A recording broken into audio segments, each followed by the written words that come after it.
이번에는 실험 연구와 실험분. 실험 대조군의 사전 사업.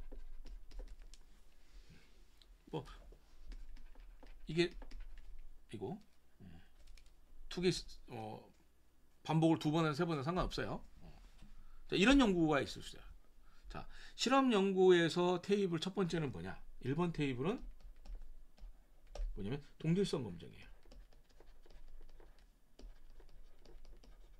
실험군과 대조군의 성별,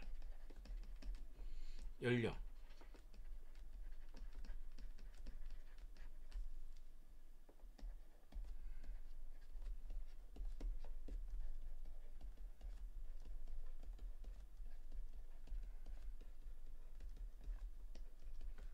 대부분 카이제곱 테스트 아니면 T 테스트가 들어갑니다.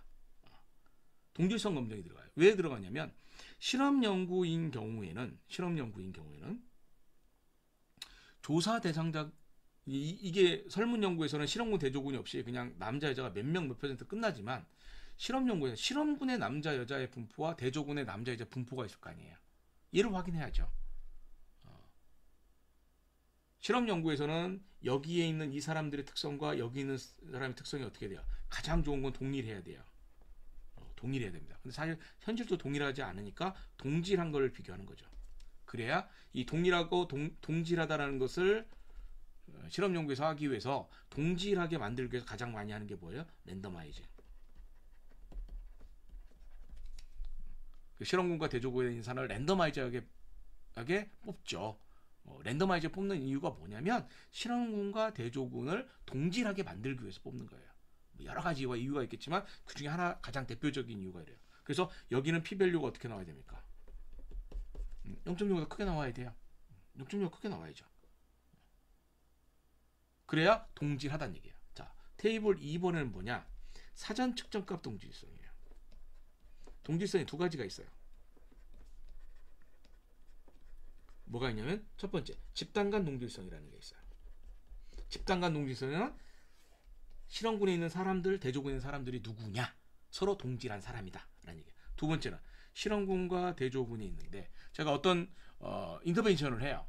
인터벤션을 해서 이 프로그램이 자존감을 높이는 데 좋은 프로그램을 제가 만든 거예요. 왜 자존감이 높아야 이주기도가 떨어진다 이런 연구들을 봐가지고 제가 자존감을 높이는 프로그램을 만든 거죠. 그러면 뭐가 있어요? 실험군과 대조군의 사전에 자존감이 있을 거 아니에요. 여기 값. 이 사전에 자존감에 있는 값이 어떻게 될까요? 동질해야 돼요. 역시. 이게 같아야 돼요. 대부분 뭐냐? T-테스트가 들어갑니다. 대부분 T-테스트가 들어가요. 그리고 여기에서 또 뭐 들어가냐? 정규성 얘기도 여기서 들어가면 됩니다. 정규성 얘기도 여기 들어가면 됩니다. 정규성은 샤프로 일코를 하던 콜모그로프 스미노폰을 하던 아무거나 선택 하나 해서 선택하시면 됩니다. 선택해서 하시면 되는데 이 정규성에 대한 얘기를 표 안에 넣을 수도 있고 말로 쓸 수도 있어요. 이 얘기가 이런 얘기가 여기 들어가는 거예요. 그리고 테이블 3번이 뭐예요? 이게 이제 효과 검정이에요.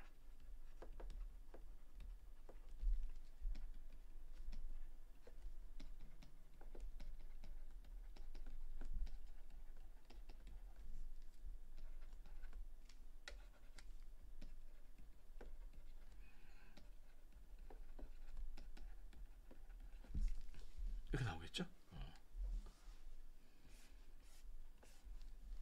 그리고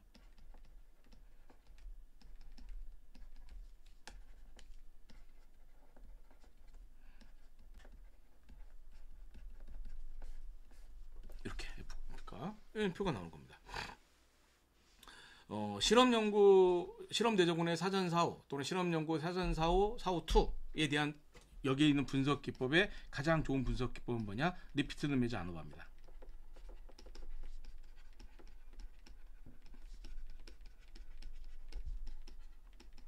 그리고 여기에 있는 요 분석 결과 그 중에서 리피트 이미지 아노바에서는 얘가 유의해야 돼요. 여기 p-밸류가 유의해야 가설이 지지되는 겁니다. 우리가 내가 인터벤션 프로그램이 자존감을 향상시키는 효과가 있다라는 걸 얘기하는 것이 바로 요 인터랙션 이펙트, 그룹 바이 타임을 가지고 얘기하는 거예요. 우리가 아까 최소 표본수 얘기할 때 설문 연구에서는 테이블 4번에 있는 것, 즉 회귀 분석을 가지고 샘플 사이즈를 계산한다고 했었죠. 실험 연구도 테이블을 보통 이렇게, 실험 연구는 설문 연구보다 테이블 수가 적거든요. 세 번째 테이블, 그러니까 여기 있는 걸 가지고 샘플 사이즈를 계산해 주는데 왜 리피트 메저 아노바를 쓰라고 하느냐? 실험 대종을 사전 사고만 있을 때는 쓸 수 있는 분석 기법이 여러 가지가 있어요. T-테스트도 있고요, 앙코바도 있고요, 그다음 RM 아노바도 있고요. 여러 가지 방법이 있어요. 그럼 요 각각의 샘플 사이즈가 있겠죠. 각각의 샘플 사이즈가 있는데 동일 조건에서 유의 수준 0.05, 파워 0.8, 이펙트 사이즈 미들로 잡고 했을 때 샘플 사이즈 각각 얼마 나오냐? T-테스트는 군당 70명이 나옵니다. 군당 70명이 나와요. 앙코바라면 군당 120명이 나와요. 군당 120. 리피트 메저 아노바라면 군당 20명이 나와요. 그래서 RM 아노바 쓰라고 하는 거예요. RM 아노바. 여러 가지 이유가 있어요. 그 중에서 가장 대표적인 이유 중에 하나가 뭐냐면 RM 아노바를 썼을 때 샘플 사이즈가 가장 적게 필요해요. 그런데 그거에 비해서 P-밸류는 잘 나와요. 그리고 이걸 가지고 뭐예요? 이제 그림을 그려야 되겠죠.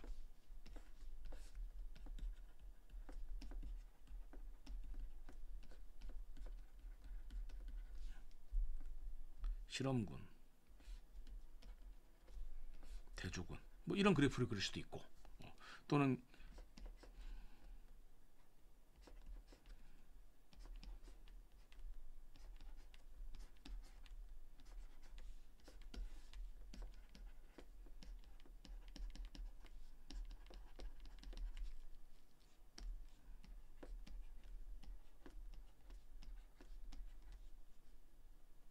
여기가 실험군, 대조군, 이런 오차막대 그래프를 그릴 수도 있고요. 나중에 가서 뭐 이렇게 뭐 이런 식으로 그래프를 그릴 수 있겠죠. 이렇게 해주시면 됩니다. 그래서 실험 연구는 오히려 설문 연구보다 표 개수가 더 적어요. 표 개수가 적고 나중에 뭐 하냐면 이게 그래프로 이제 나중에 이런 내용들을 잘 설명해 줄 수가 있습니다.